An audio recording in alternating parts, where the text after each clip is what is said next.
Assalamualaikum warahmatullahi wabarakatuh. Halo Sobat Misteri Sunyi Mencekam. Senang sekali kami bisa kembali hadir menjumpai Anda. Seperti biasa, kami akan mempersembahkan cerita misteri yang menarik untuk Anda simak. Seperti kisah nyata misteri berikut ini yang sudah kami siapkan, berjudul Misteri Gadis Cantik Tumbal Mall. Cerita ini dialami oleh salah satu narasumber yang tidak ingin disebut nama aslinya. Kita panggil saja dia Nisa yang bertemu bocah korban tumbal sebuah mall. Sejak kecil, Nisa memiliki kekurangan dapat melihat makhluk halus. Bahkan ketika masih TK, dia memiliki seorang teman gaib bernama Winda. Nisa baru sadar kalau Winda adalah makhluk halus setelah lulus dari TK. Sejak saat itu, Nisa mulai berhati-hati terhadap setiap orang yang dia temui. Terkadang, dia menemukan makhluk halus yang berbaur dengan manusia normal di tengah keramaian.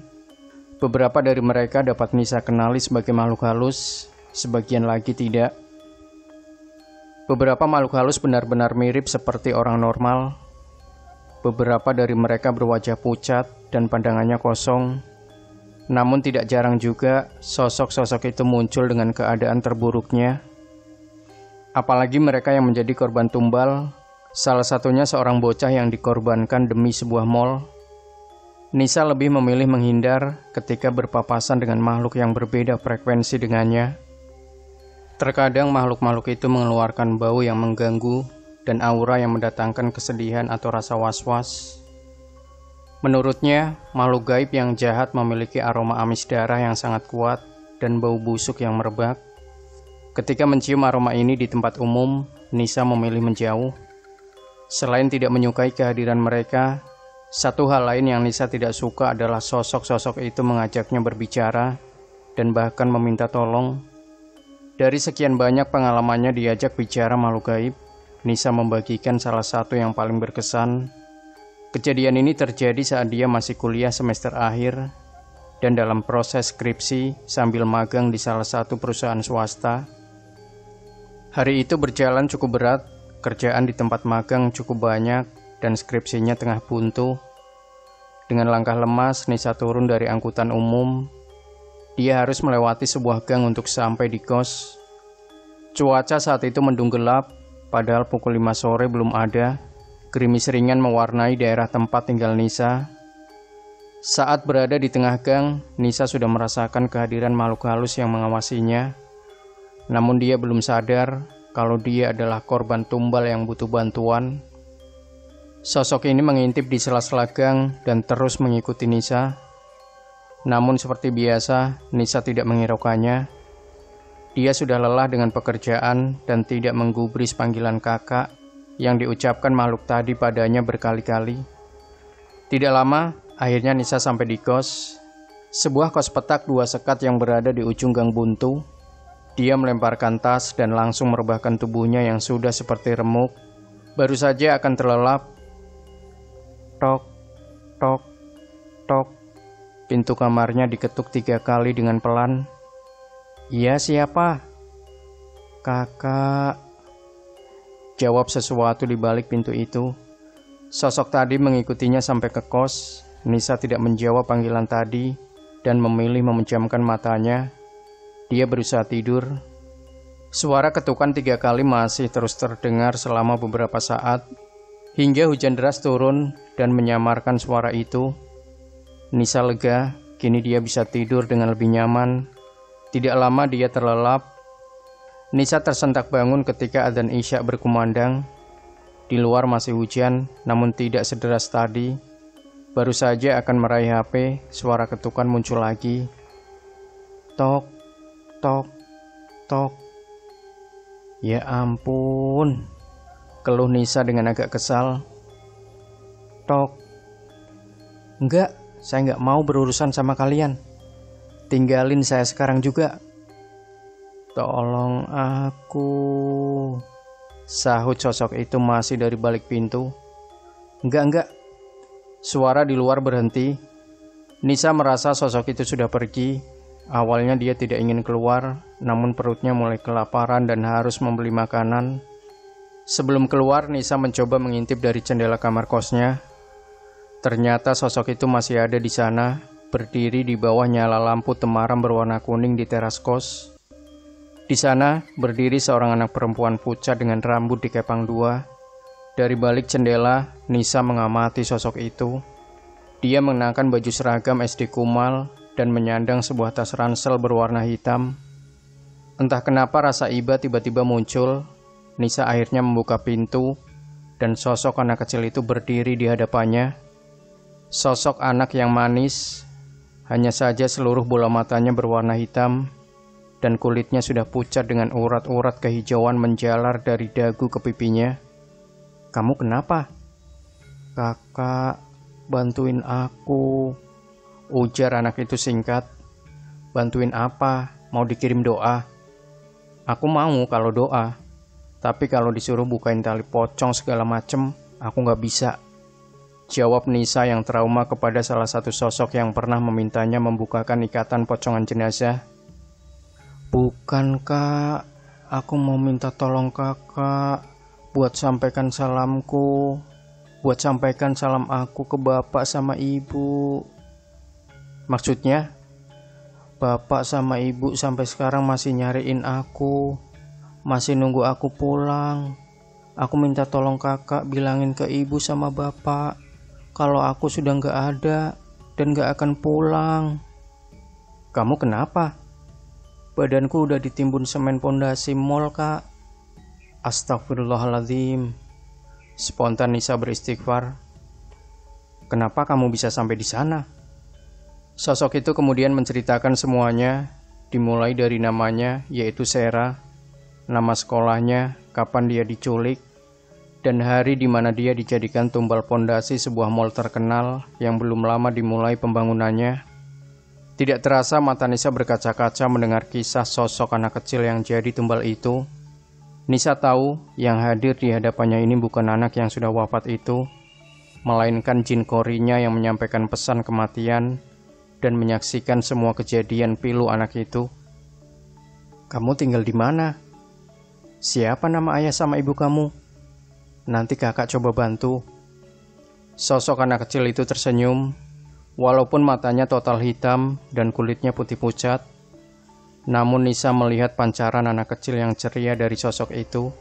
Sosok itu lalu mengatakan sebuah kalimat, warna pagar rumah, nama lengkapnya, serta nama kedua orang tuanya. Nisa mencatat semua informasi itu dan berjanji akan menyampaikannya secepat mungkin. Nisa tahu hal ini akan sangat mencurigakan. Kenyataan bahwa Sera jadi tumbal sebuah mal terkenal bakal sulit diterima kedua orang tuanya. Maka dari itu, Nisa menghubungi salah satu ustadz kenalannya, yaitu Ustadz Musa. Nisa bertemu Ustadz Musa melalui program ruqyah yang dia jalani demi bisa hidup normal.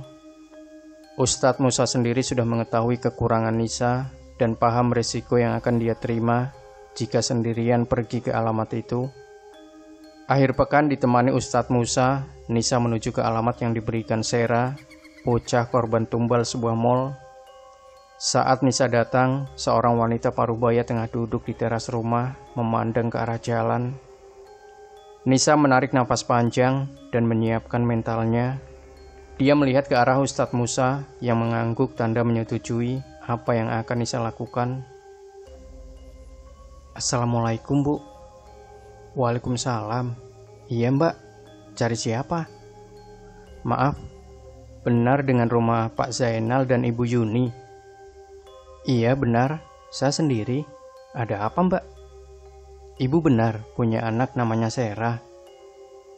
Ibu Yuni langsung berdiri dari kursinya, wajahnya seketika berubah. "Iya mbak, itu nama anak saya." "Sera ketemu mbak. Di mana Sera sekarang?" kata Ibu Yuni sambil menahan tangisnya.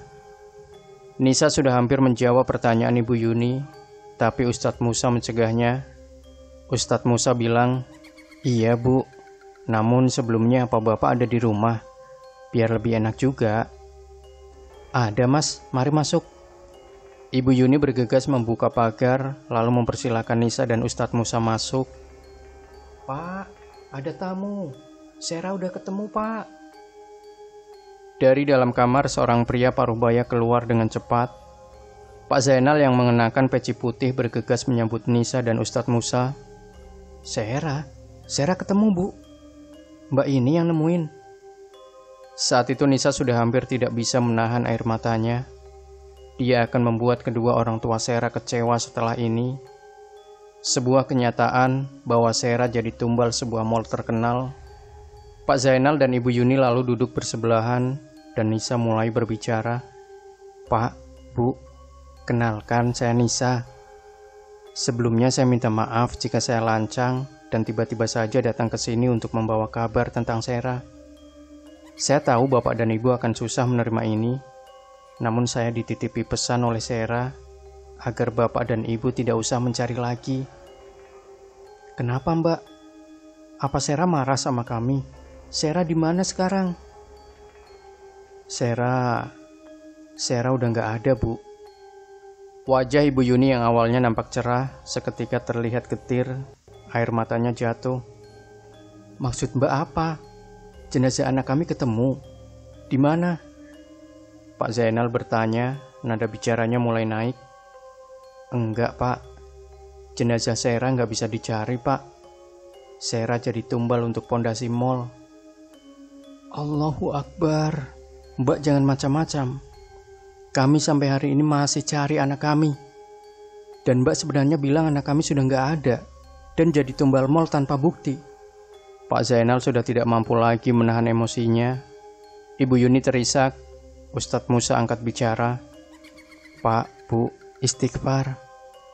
Nak Nisa ini salah satu yang diberikan Allah kekurangan untuk berinteraksi dengan makhluk gaib. Beberapa waktu lalu, Korin dari Sera datang ke Nak Nisa dan meminta tolong untuk menyampaikan ini. Tidak, saya tidak percaya jin atau apalah itu. Saya yakin anak saya masih hidup. Pak Zainal marah. Saat itu tiba-tiba Sera muncul di sisi Nisa. Tentu saja hanya Nisa yang bisa melihatnya. Sera berkata, Kak, coba bilang, saya punya boneka beruang, namanya Tabi. Bapak yang beliin waktu Sera naik kelas. Terus bilang juga makanan kesukaan Sera telur dadar, masakan ibu yang dimakan pakai kecap. Ibu, Pak, Korin Sera hadir di sini. Dia bilang Sera punya boneka kesayangan namanya Tabi. Pak Zainal yang beliin untuk Sera dulu waktu Sera naik kelas. Dan Sera suka banget sama telur dadar pakai kecap buatan ibu. Ya Allah nak. Iya itu Sera Pak. Itu Sera. Bapak, Sera udah gak ada Pak. Bu Yuni tersandar lemas di bahu Pak Zainal. Bu Yuni tak percaya anaknya menjadi tumbal sebuah bangunan yang kelak jadi mall terkenal. Melihat istrinya menangis, emosi Pak Zainal perlahan surut. Nada bicaranya tak lagi tinggi ketika menguatkan hati dan menenangkan istrinya. Melihat kedua orang tua Sera seperti itu, Nisa juga tidak mampu menahan tangisnya. Dia berkali-kali menyeka air matanya. Pertemuan itu hanya diisi isak tangis selama beberapa menit, hingga Pak Zainal kembali membuka pembicaraan di tengah tangisnya. Mbak, Sera nitip pesan apa saja? Sera titip pesan buat bapak dan ibu agar tidak usah mencari-cari Sera lagi. Sera pamitan dan minta maaf karena gak bisa pulang sampai bikin ibu dan bapak khawatir. Sera juga minta didoakan agar kelak bisa kumpul sama bapak dan ibu lagi. Tangis kembali pecah. Sera, ibu sama bapak ikhlas. Sera, ibu sama bapak ikhlas. Sera anak kesayangan bapak. Bapak yang minta maaf karena gak bisa jagain Sera. Nanti kita kumpul lagi ya nak. Pak Zainal berusaha sekuat tenaga supaya tak lagi menangis. Dia berkata sambil menatap lantai rumahnya. Setelah tugasnya selesai, Nisa izin pamit pulang. Dia memeluk Ibu Yuni sambil mencoba memberi semangat. Pak Zainal berencana mengadakan tahlilan dan mengundang Nisa untuk hadir. Setelah berpamitan, Nisa membuka gerbang dan hendak keluar. Tiba-tiba dari arah belakang suara yang dia kenal memanggilnya. Kakak. Nisa menoleh. Sarah berdiri di belakang sebelah tengah orang tuanya. Dia tersenyum sangat manis dengan wajah manusianya yang tanpa cacat. "Terima kasih." Setelah mengucapkan terima kasih, perlahan Sarah menghilang seperti kepulan asap. Sarah tidak pernah menampakkan lagi wujudnya di hadapan Nisa. Nisa juga tidak sempat ikut ke acara tahlilan yang diadakan Pak Zainal dan Ibu Yuni karena ada tugas magang yang tidak bisa ditinggal. Sejak saat itu, Nisa merasa mual dan trauma ketika mengunjungi mal di mana jasad Sarah tertanam di pondasinya. Dia tidak tega menginjak tubuh kecil Sarah, dan mungkin beberapa orang lainnya di bawah sana dijadikan tumbal. Demikian Sobat Misteri Sunyi Mencekam. Jangan lupa berikan komentar Anda, like, share video ini, subscribe channel Sunyi Mencekam, dan nantikan kembali cerita-cerita misteri terbaru dari kami. Wassalamualaikum warahmatullahi wabarakatuh.